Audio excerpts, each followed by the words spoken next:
अशा बऱ्याचशा केसेस असतील की कुठल्या मुलीला एखाद्या मुलाचं स्थळ आलं किंवा मुलाला आलं मुलीचं, तर ते जाऊन सोशल मीडिया अकाउंट इंस्टाग्राम म्हणा ह्याप्रमाणे तिथे जाऊन चेक करणार की हा मुलगा कसा आहे, त्याच्यावर जज केलं जाईल. नाही असंही होतं ना. म्हणजे काय होतं की तो विषय थांबवला काही वेळेला काय होतं माहितीये की आता इथे दिव्याखाली अंधार म्हणतात ना, तसं असतं की पालकांना आपला मुलगा किंवा मुलगी काय करते हे माहित नसतं.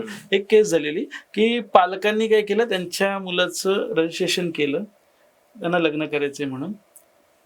मुलगा चांगला होता, सगळं व्यवस्थित होतं. सो मी एका मुलीला रेकमेंड केलं. त्या मुलीने काय केलं, त्याचं इंस्टाग्राम अकाउंट शोधलं आणि ते ओपन होतं आणि तिथे एक रील बघितला एका मुलीबरोबर वगैरे, आणि तो मला पाठवला की हाच मुलगा आहे ना.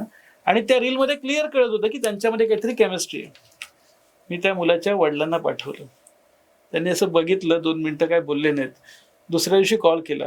बोलले नाही तुम्ही ते पाठवले ते बघितलं, ते मुलाला विचारलं तर तो म्हणे की माझी ती हे कॉलेज फ्रेंड आहे, ती लोक एका मित्राच्या का मैत्रिणीच्या लग्नाला गेलेले, तिथे त्यांनी ते काहीतरी रिव्ह्यू आजकालची बोलावं तसं बनवलं. मी बोललो ठीक आहे, हरकत नाही. 2 दिवसांनी बोलले पण ना त्याचं आता सध्या अकाउंट आपण बंद करूया, आपण नंतर बघूया, कारण का तर आम्हाला थोडं थांबायचंय. मी बोललो ठीक आहे. 4 महिन्यांनी मला त्याच मुलीबरोबरच्या लग्नाची पत्रिका आली.